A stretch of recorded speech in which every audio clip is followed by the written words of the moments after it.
So welcome everybody, and a special welcome to those who are joining us for the first time. Once again, we have a good turnout today. We've got some great speakers and an opportunity today for people to raise issues, ideas.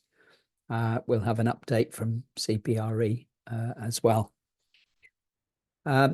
So the origins of this group, for those who are new, were in a publication that CPRE London produced earlier this year called Green Defenders, which gave a series of fantastic case studies of people who were helping support our campaigns to protect and expand the amount of green space available in and to the residents of London.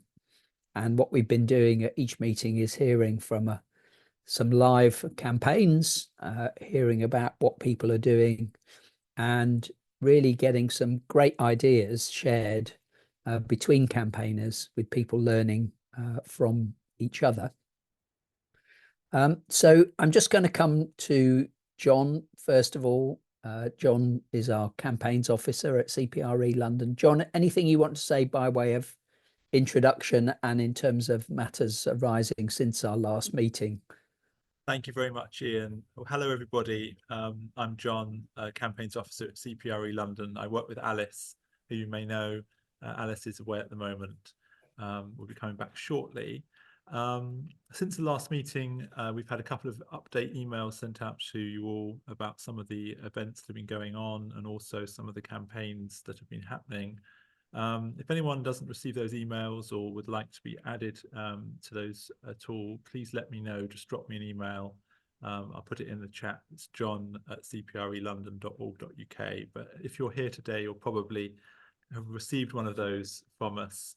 We're going to have a number of presentations today, and we'll have an opportunity for you to ask questions, and we'll have a little bit of an update on some of the wider CPRE campaigns that are going on at the moment after the main presentations. So that's really the main matters arising, and I'll hand back to Ian. Okay, thank you very much. And we'll hear again from John later on the agenda. So we now come to our speakers for today, both from the EC1 campaign, so on the fringes of the City of London, and we're going to hear about the work that they've been doing. So we're going to hear from Eva Guerra, who is one of the lead campaigners, and we'll also hear from Kate, who's a volunteer with CPRE London and has been supporting this campaign particularly. And Eva has a presentation for us. So Eva, I'm going to hand over to you now.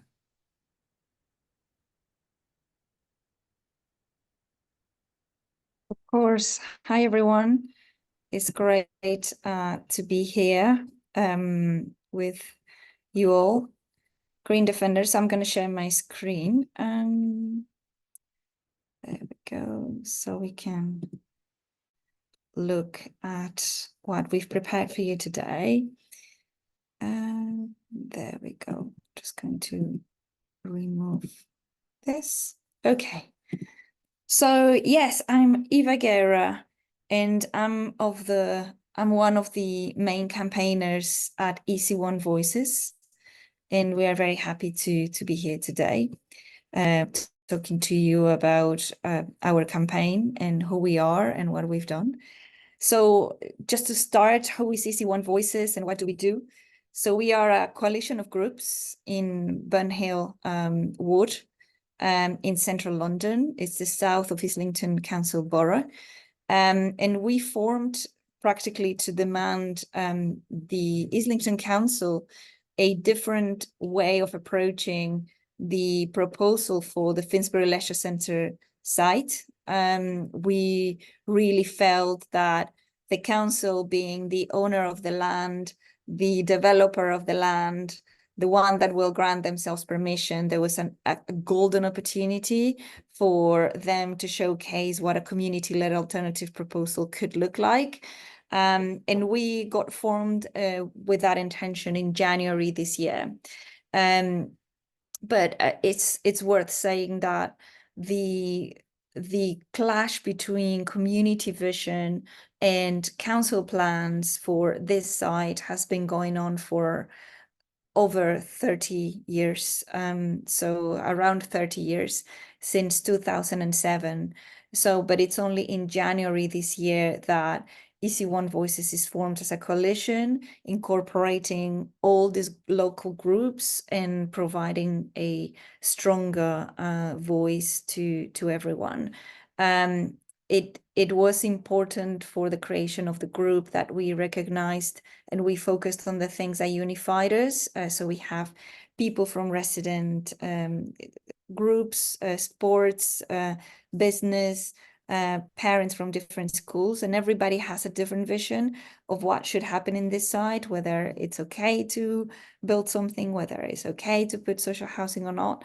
And we were more focused on, let's come together and let's be agnostic of these ideologies and focus on the fact that it needs to be and have a deeper community involvement for this to be successful. And what that will look like, it's something we have not gotten to yet. But and it's worth saying that on the process of actually consolidating the group, we got the support of CPRE London, who have been instrumental in amplifying our mission. So where is this Finsbury Leisure Centre? So it's in EC1V, as the name suggests, but it is really one of the last open communal spaces in this side of the borough. It has a leisure centre and 4 football pitches. And it is much more than just a place-to-place football. If you come to the site and observe and you look, people really wandering around the site, observing people playing, it's a great hub, communal hub for social cohesion and fostering a sense of community, which is something that rarely exists in such a urbanized places in London. So this is for you to have an idea of the proposal of the council. So it's not just about refurbishing the leisure centre, it's about building as much as they can in the site, bending and going way too far and interpreting the policies that protect the spaces like this from building and from overdevelopment and from the loss of the loss of sports and leisure facilities. So in summary, the proposed development will reduce the sports and leisure space by 2,000 square meters. Again, in a place like central London, in the south of the borough, where we don't have major sporting centres, this is significant.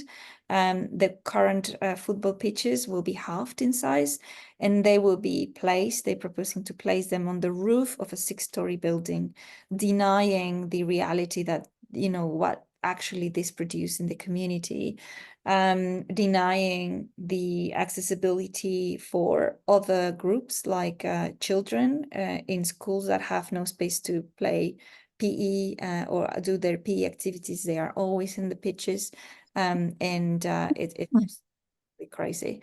It includes a 20-story tower with luxury flats, that the model that they are thinking is selling those flats will finance a little bit of the development, but they are thinking of really, really high luxury flats. They are thinking of also 100 council flats in that development. But the irony for us is that the whole development will require almost 160 million. And the council is borrowing a lot of money to do this and therefore running into massive risk, and only 14% of this money will be needed to refurbish the leisure centre and to add the GP surgery that will be what the community actually needs. So this is clearly not about sports and leisure, this is clearly about something else. And the proposed development really contradicts the announcements from the new government on investing on grassroots football, and more importantly, the own Islington Council plans for making the borough more green and open and have a higher quality of life. So also more specifically on the trees, as you can see, there's a lot of trees. The proposed development, 70% of those trees removed. The majority of them are mature and early mature. There's a whole tree survey that we have commissioned years ago, and now with the application, there's another one. But yeah, we can see that they have confirmed that 70% of those trees will go. And most importantly, as I said before, this development, we believe very strongly that will destroy the community hub that it is, and which is vital for cohesion, physical, mental well-being of all people living and working nearby. Who is in this coalition? So we have a lot of people involved and on board.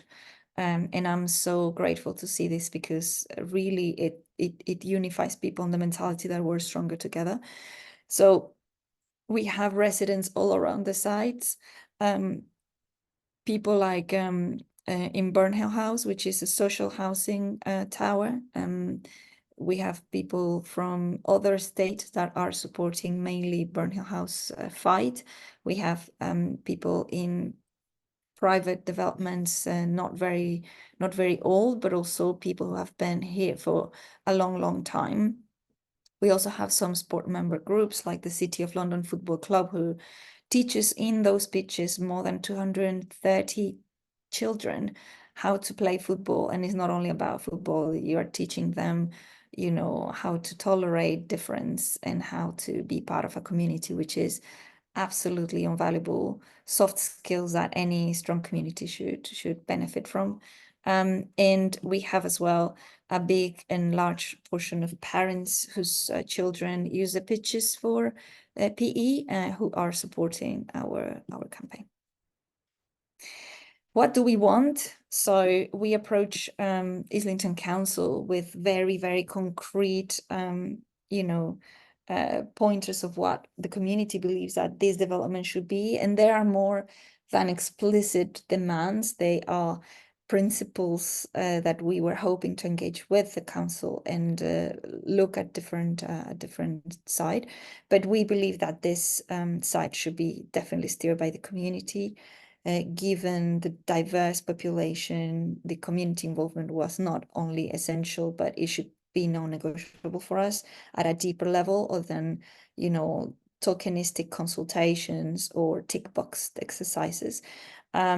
We also believe that this site should provide the functional and social requirements, not only the football one pitch provided in the new scheme, but look at what actually this site provides for social interaction and cohesion and community connection.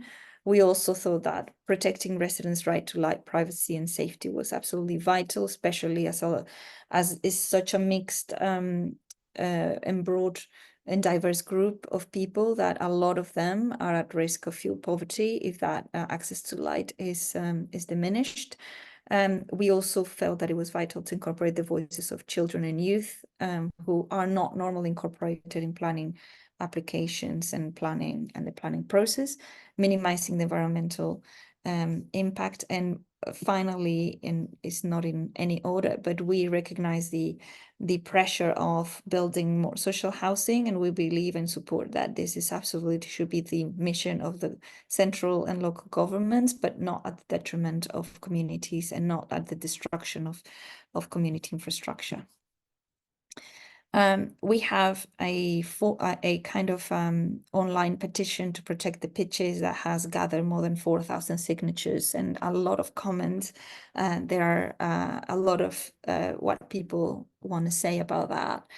And just very quickly, what we went to, for me, was super important that we were not just a movement that will block the council at any cost and that will antagonize the council at any cost. And it was really important to test the appetite of the council to work with the community now that we were kind of organized and mobilized.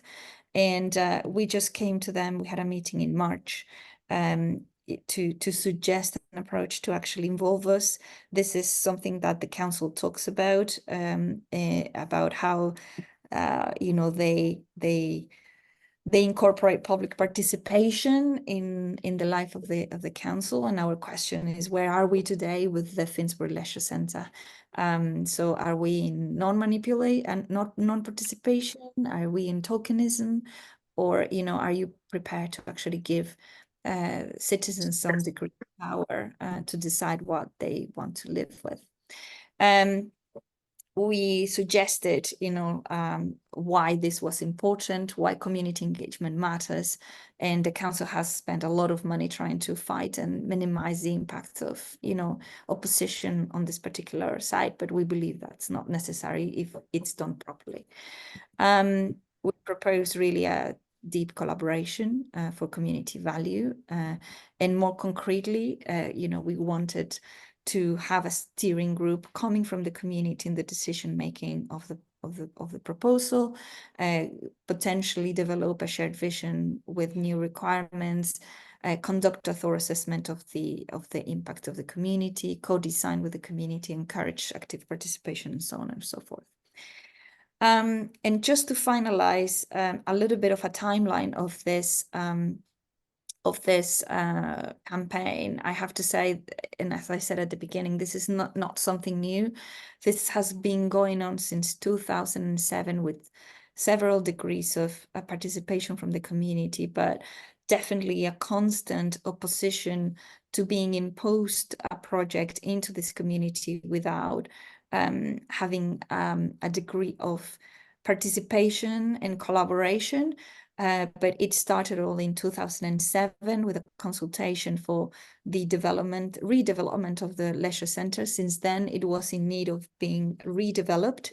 But the council has gone further and further. They created a design competition in 2016, spent again a lot of money, getting a flashy competition. The winner was Pollard Thomas Edwards' proposal, and later got dismissed because it was deemed non-viable financially.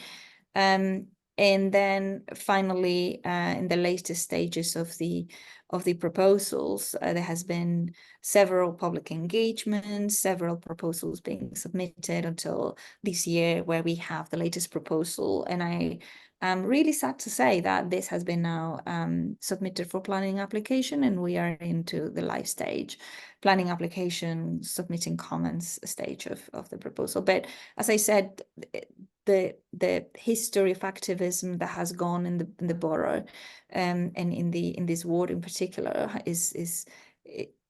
it has had a lot of voices amplified through the media and all that since 2007. For example, this is Burnhill House. They all put banners outside of the houses, and it was visually very, very impactful.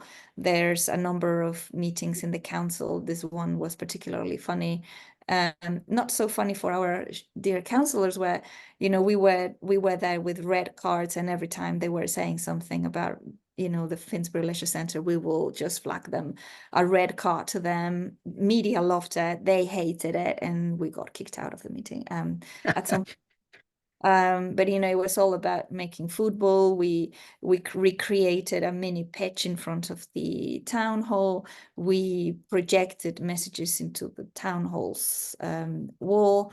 Our latest flash mob on the pitches, was freezing cold January day, but we got there, all screaming and shouting. We wanted the pitches in the ground.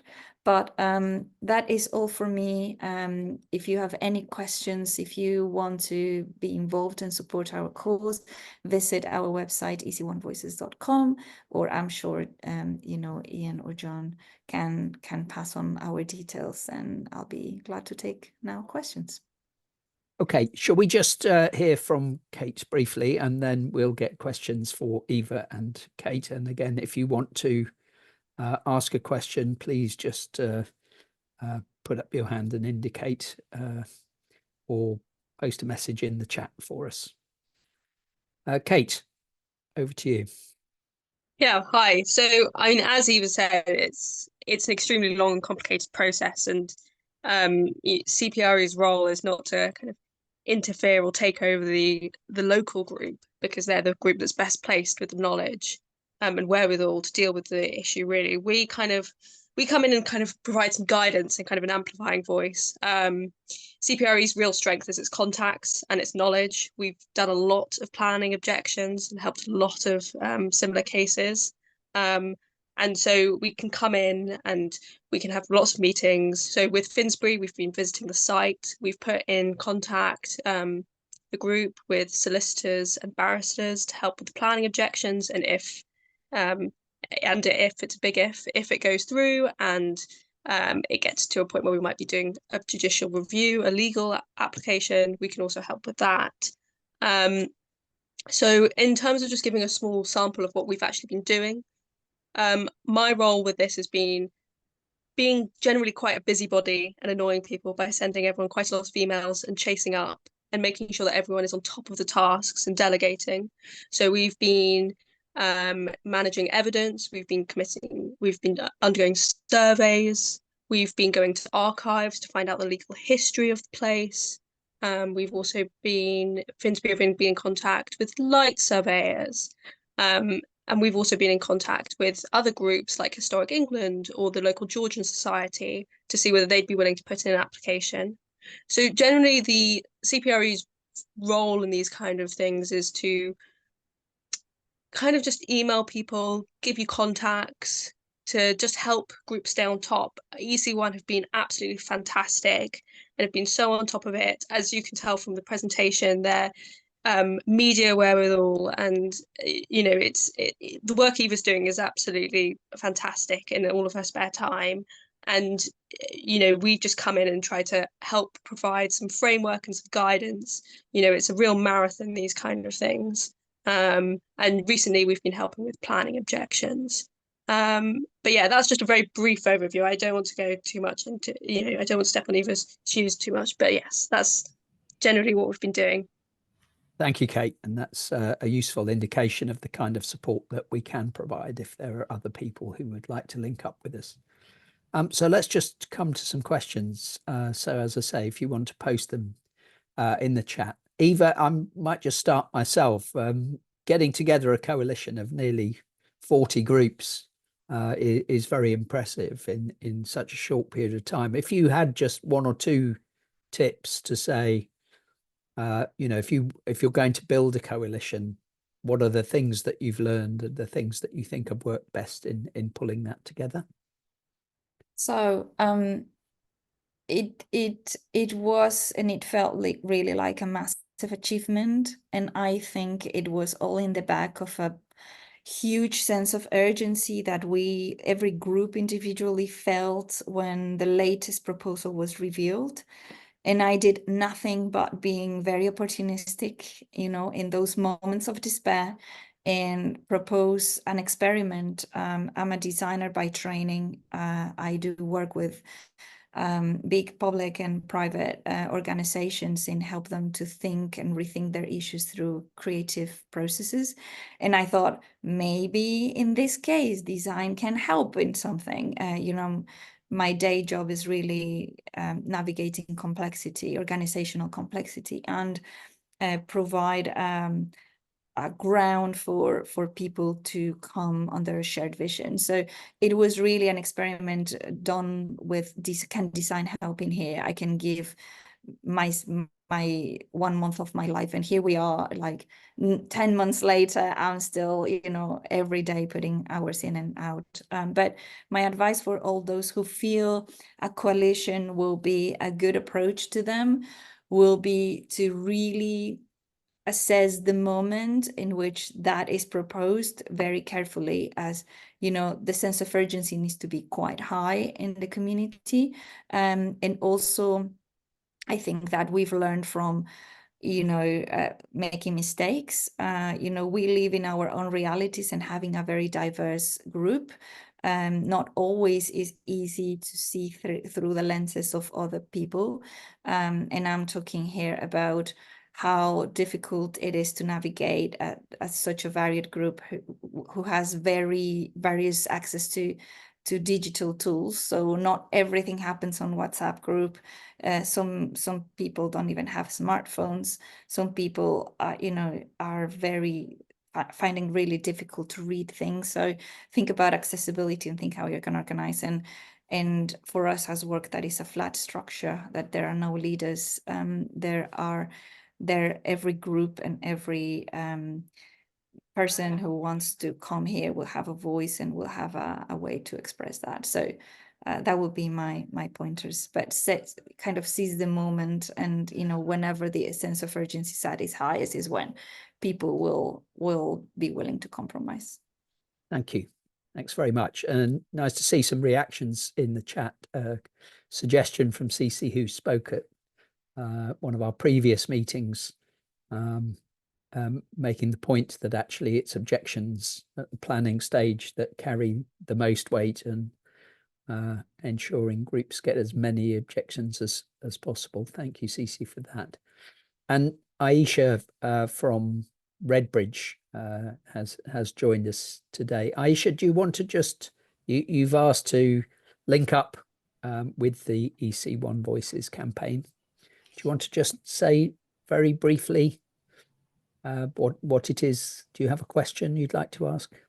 I guess I would be interested about joining a coalition, but I'm conscious, would that have to be within the same borough? Because we do have quite a lot of action groups within our borough, but I wouldn't know how to go about actually joining forces. And being a working mum, I've literally been sort of doing 2 jobs. So I think it was Kate that mentioned sort of making a nuisance of herself. I've certainly been doing what Kate's been doing essentially in my spare time, and our case has sort of turned into an FOI case that's separate, and then there's also a complaints element. So we've got the ICO involved now. We've also got the local government ombudsman involved. So there's lots of things going on, and I do feel like I'm approaching burnout. So it would be nice to know if you have found joining forces has been impactful. And I would also like to know, because it sounds, I do apologise, I joined very late, about 10 minutes late, so I only got the tail end of what your presentation was about. But it sounds quite similar to us. We've got a green space surrounded directly by houses and a park. And they're proposing to put in, high-storey flats and cramming lots of houses on this former sports field, which was a very popular social hub.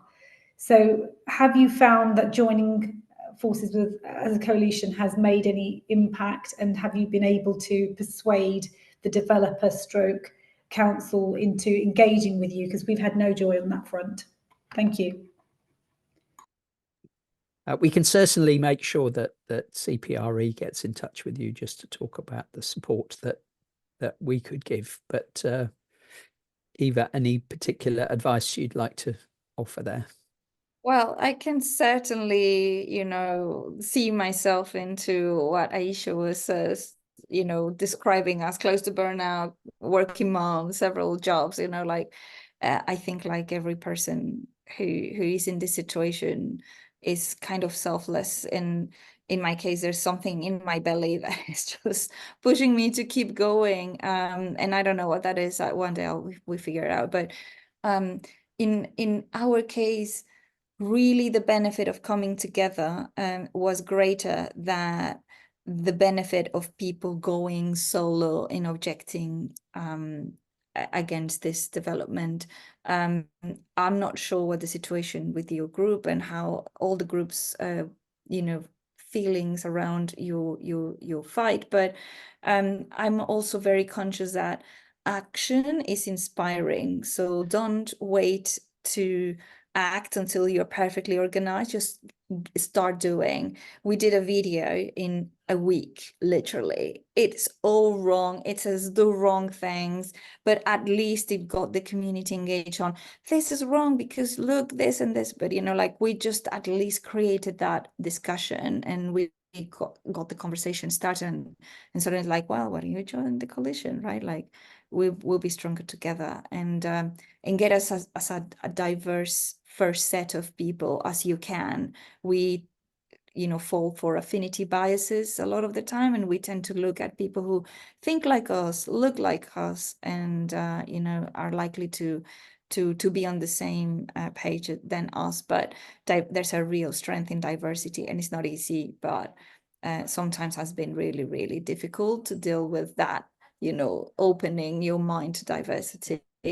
And at few points it felt like it would break us, but here we are, and we're keep going, and we are still united. So, but yeah, I think action is motivating, and once people seeing is serious, they will join. Thank you. Okay, just finally on the question of getting objections. Sorry, if I can ask people to turn microphones off, please. Encouraging people to make planning objections. Eva, any particular advice on that point? Oh my gosh, I don't know if I have advice, but I have a lot to say about that. So think about, like, this is the first time many of us, facing a process like this. It's foreign to us. We don't know what to expect, when to expect it. And, CPRE has been fantastic at gave us guidance and advice on, and kind of letting us see ahead of the next step, what is likely to come. In our case, we are facing a huge accessibility issue with the planning portal in Islington Council, and we are complaining the hell lot. So we are being really noisy and disruptive on pointing out that digital accessibility, if it's not properly set up for people to contribute, people will not contribute, and it is a duty of the government to take responsibility of how the tools that will people to actually object. We managed to get reassurance that comments will be received even after a planning application. So it's almost like, and then the community, the reality is like, people don't want to spend 3 hours of their time reading 200 documents, writing something on the planning portal that works really badly, and then have their objection lodged. So we are looking at how we can remove those barriers for people, especially for people who are not so technically savvy, creating things like templates for them to actually give us some pointers of what matters for them, and going to the pitches every day in the afternoon to gather those signatures, to gather those points of views. Helping people. We have not started our objection surgeries. We will kick off next week, but definitely it's reducing the barriers for people to actually object and get their voices heard. We got confirmation from Islington Council that Easy One Voices can help people objecting, which is a massive win as well for us, that we can represent other people. And so we're going for where those lack of awareness still exist, which is with the football community who comes here every day to play football. Thank you so much, and thank you to Kate as well for your contribution. If you could stick into the chat the link to your group, and Cece, thanks very much for your comments from your experience at Finsbury Park. Perhaps you can stick your website of your group into the chat as well for those who weren't around. And we do keep the recordings, and if you want to learn more about the Finsbury Park campaign, you can go back and have a look at that recording as well. Okay, I'm going to come to John now, just to get an update from CPRE on a number of live campaigns and relevant issues. John, over to you. Thank you, Ian. Well, it's not been a lot of good news for us this month and last, with news about other campaigns. We've had bad news about Wimbledon Park, as that was passed by the GLA, as you may have heard. I'm not sure if anyone from Wimbledon Park is on the call today, but it's now in the campaigners' court to decide what to do and how to possibly challenge that or not. It was always said that it was going to be a case of several stages to go through to try and stop it, and the final stage is still available, which will be some kind of appeal to the High Court. So we'll see what happens on that, but unfortunately the GLA did approve it, and it does seem to be going ahead as things stand. And also on the Whitewebbs campaign, which some of you may be aware of, where Tottenham Hotspur want to build a women's training centre on top of a Whitewebbs Park in Enfield. That original judicial appeal was rejected by the judge, and the Court of Appeal have said that they're not going to allow a further appeal on that. So all avenues seem to have been exhausted on the Whitewebbs case, which does possibly set a very dangerous precedent about the ability for local authorities to sell parks off without any restriction. So we'll keep an eye on that, and we'll carry on supporting the local campaigners where we can. But don't want to be all doom and gloom. There are some cases which are going well. Certainly a lot of community spirit and fight left in Londoners. I think we are facing a situation possibly politically where the Labour government are very interested in economic growth, and they are looking at all options to try and increase economic growth and put a lot of planning applications forward if they can. So we are in a difficult situation with that. And the GLA as well seem to be quite weak, although we're hopeful that they might still be holding out on the green belt in places like Enfield, or there's still a big battle to come in Enfield as well. I think Carol is here and would know all about that. But yeah, we've had a bit of bad news on several campaigns, but also some progress on the issue of park commercialisation, which we had at the last meeting with CC and the Gunnersbury Park campaigners. We've had a meeting at CPRE London with some of our legal volunteers as well, with the Department for Housing, Communities and Local Government, to talk about the issue of park events in parks and the general issue of commercialisation of parks. Because if you think about it, the expansion of Wimbledon Lawn Tennis Association onto Wimbledon Park and the Tottenham Hotspur case in Enfield on Whitewebbs, it's all about the sale of public assets by local authorities to private companies who are using them against people's wishes quite often in the local area. So although there's been no concrete conclusion to the meetings we've had with the government, we've started the conversation, and they're happy to continue that conversation with us. And where possible, we'll bring in examples, and certainly we use the example of Gunnersbury, and we've used the example of Wimbledon and Whitewebbs, and we'll continue to make that case with the government where we can. So hopefully some progress there.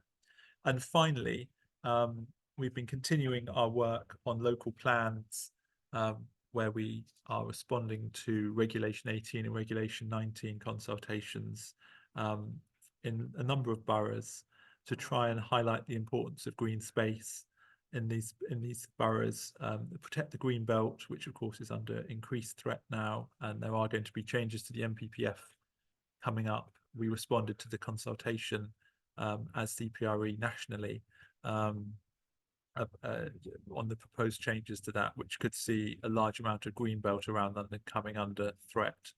And we responded to local plans in Hounslow, Sutton and Waltham Forest recently. At least two of those had green belt under threat, quite substantial areas of land, certainly in Hounslow, and smaller parcels in Sutton.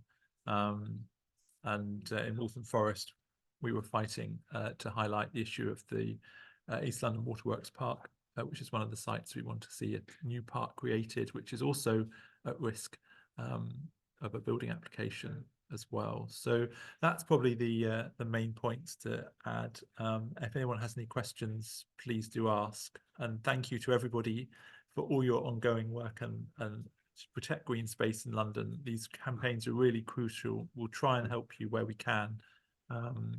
But obviously we are up against an awfully big lobby of political and financial might looking to develop these spaces. So we'll do our best. Okay, thank you, John. Okay, I can see we've got a couple of contributions, and Wimbledon got a mention there, so I'm going to come first to Clive from the Wimbledon campaign. Clive, I can see you've got your microphone off, so if you could turn your microphone off and give us a comment, and then we've got a contribution. Yeah. We'll come to Gina after that. Okay, we got the bad news on the 27th of September.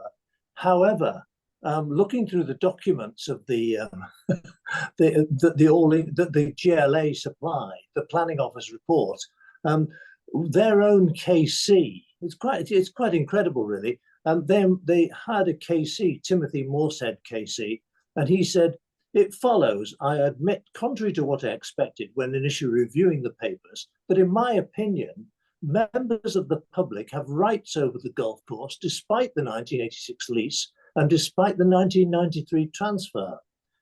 It follows that the owners, All England, must make the land available to the public on a free and unrestricted basis." So the comment, we have a statement that these guys move the application on to the next stage, the enforcement of the 1993 restrictive covenants, in which the All England promised not to develop, and enforcement of the public trust and fourth and fifth sets of the lengthy match continue. You can look at it, but you can see more on our website. But the battle goes on, really. We may have lost the first skirmish, but we're not intending to give up. Thank you. Thank you, Clive. Good to hear that. Any questions? Okay, thank you. I think you've answered one of the questions about the covenant there. Gina. Hi, can you hear me? Yes. Great. Okay. Well, I'm from Friends of Finsbury Park, and you probably know that we have the wireless mayhem, pandemonium, whatever you call it, every year. We've just had the second of the 5-year deal, and the opposition locally is really building up. And we've got a proposal now, which I'd like to suggest to all the other parks in London or wherever you are, to do what we are campaigning on now. And that is to argue the case for doubling the amount of money that the council demand from the festival operators. In Finsbury Park, that's a weedy £5.12 per person per £135 ticket, entry ticket, to £10. That would bring in still a measly 3 million per year instead of 1.3 or 4. And then we have a year off. So basically they double the charges for then their income from the event. And then instead of us having to put up with the event and the park be destroyed every year, we have a fallow year. That's just an idea that we are now putting forward. And we'd really like to support from Gunnersbury, Brockwell, all the other parks that have had such a bad time this year. Gina, thank you for that suggestion. It was good to hear you on the BBC News last week as well. You obviously... Yes, that was Beth, our co-chair. She was terrific. Yeah. Good. Okay, thank you. Any other contributions that people would like to make? Oh, lovely. I've got a support from Cece. Good.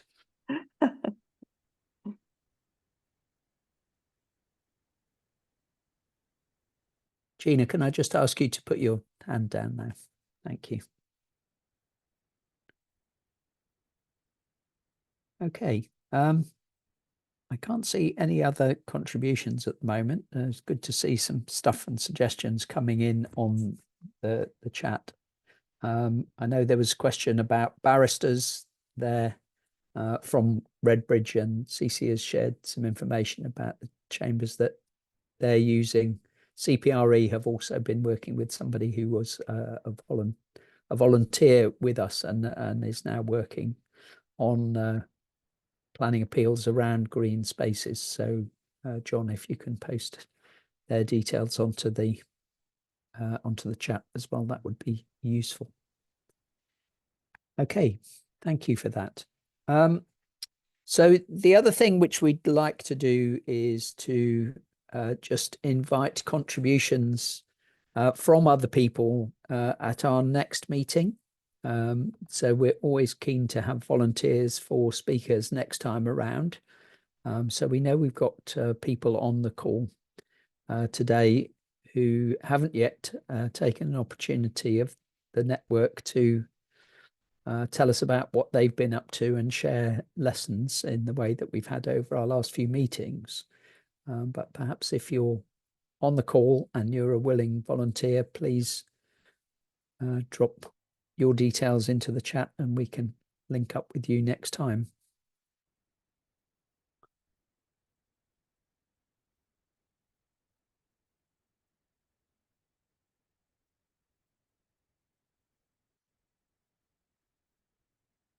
Thanks, John. So you've got John's email address there from CPRE. If there are other things you would like to ask John, if you'd like to volunteer for the next time, or if you have any questions of how CPRE can support you with campaigns, then please do get in touch with John.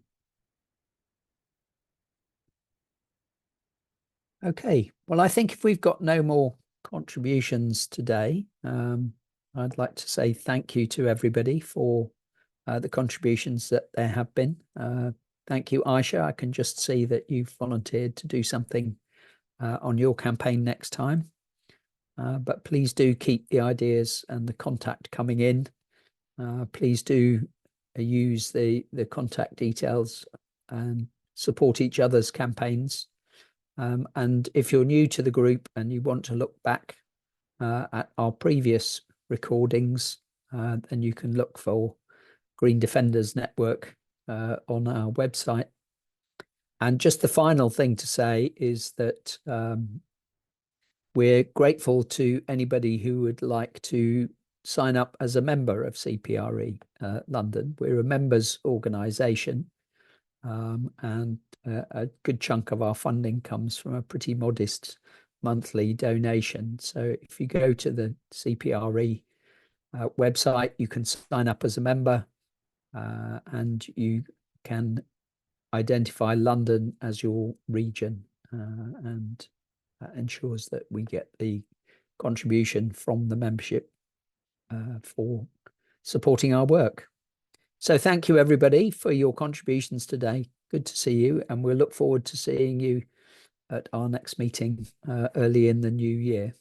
John, just remind us of the date of the next meeting, please. Next meeting likely to be Thursday, the 30th of January, 2024. 25. Okay. Thank you all. Thank you, John. Thanks. Bye, everyone. Bye. Bye. Bye. Thank you.